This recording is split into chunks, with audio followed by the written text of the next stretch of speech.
Troubling news today from the Justice Department. For the first time, U.S. prison population reached a record 1.1 million inmates, with black men locked up at a rate 8 times that of whites. Channel 8's Doug Wilson reports. Prison. For the first time, the Justice Department says the majority of the nation's more than 1 million inmates in state, local, and federal prisons are black. That means 1 of every 14 black males in the U.S. is behind bars. It is not only a problem for the African American community, although we must assume some responsibility, but it is an issue for the total community. It certainly is not that African American men are more immoral than other people. According to the new numbers, the incarceration rate for black men and women has skyrocketed the last 10 years, while the rate for whites has changed little.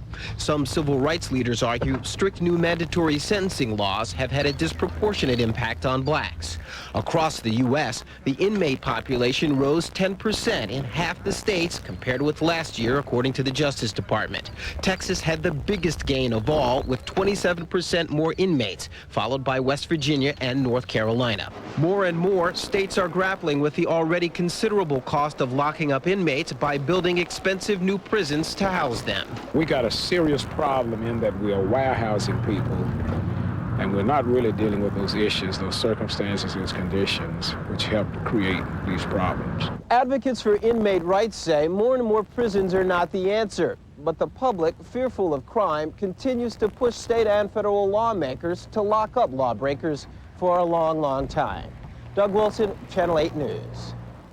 Now a story of how the